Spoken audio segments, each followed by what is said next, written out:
Historia de los modelos atómicos. Desde la antigüedad, el ser humano se ha cuestionado de qué estaba hecha la materia.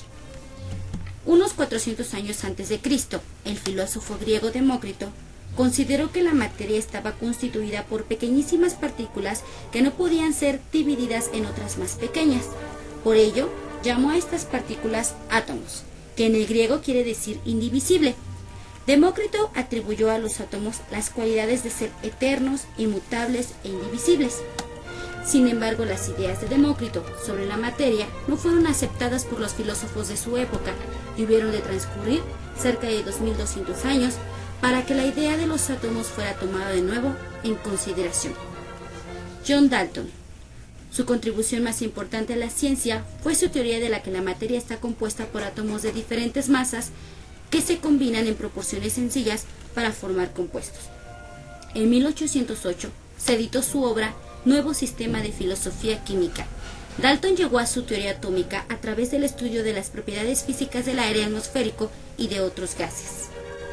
Los principios fundamentales de esta teoría son: la materia está formada por minúsculas partículas indivisibles llamadas átomos.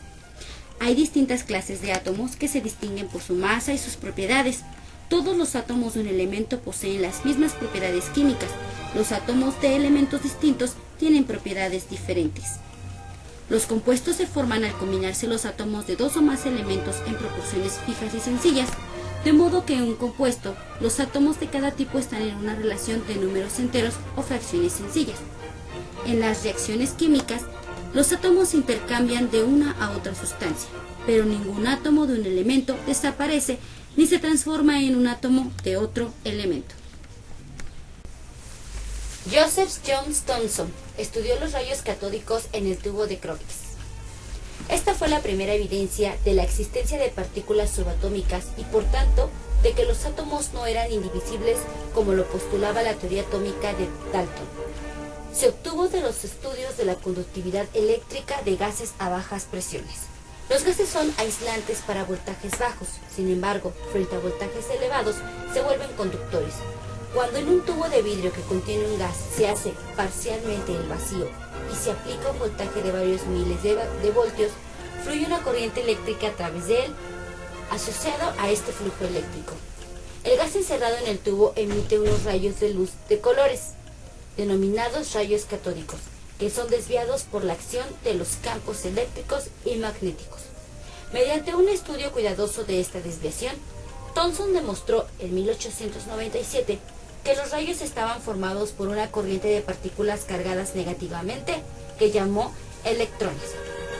Thomson concluyó por medio de su experimento que los rayos catódicos son partículas con masa y carga, son universales, ya que se encuentran en todas las sustancias.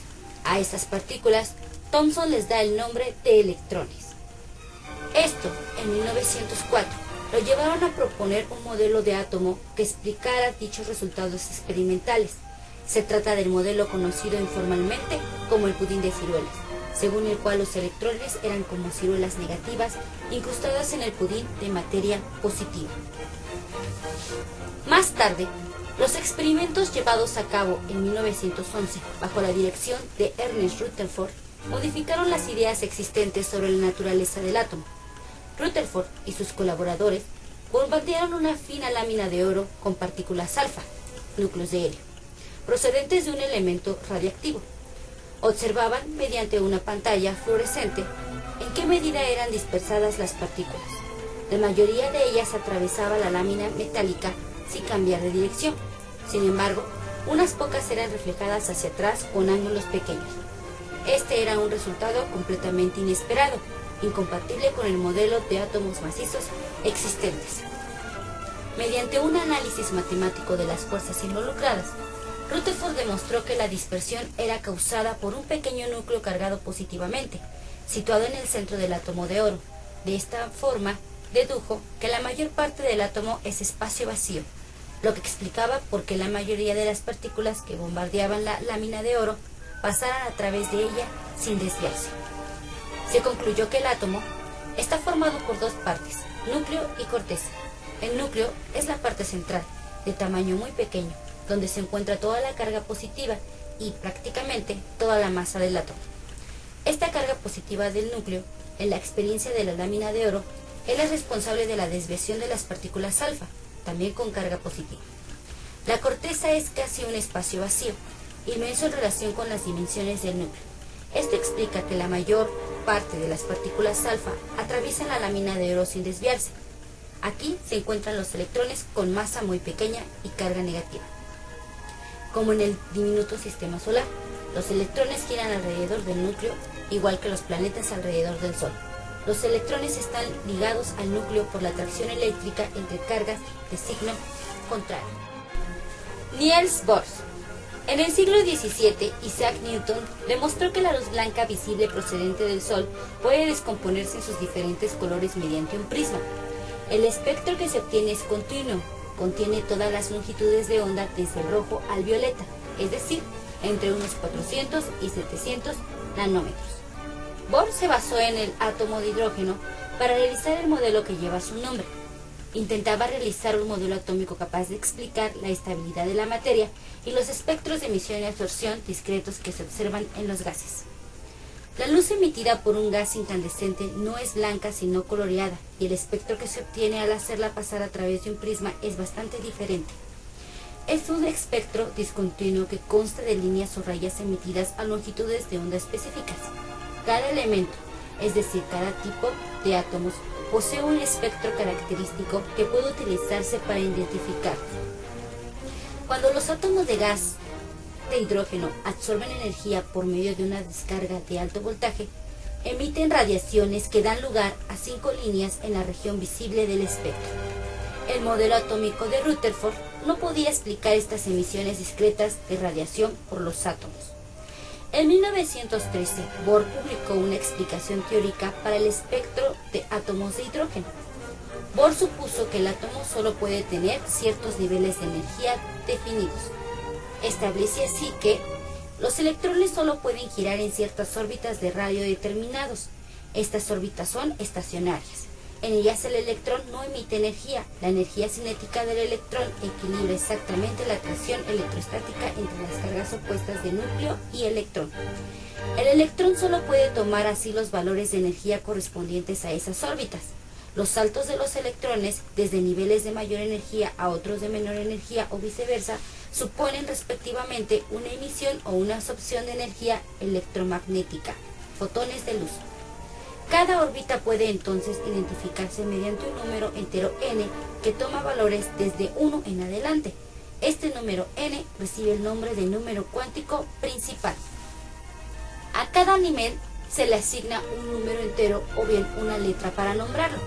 Los números son 1, 2, 3, 4, 5, 6 y 7. Las letras son K, L, M, N, O, P y Q.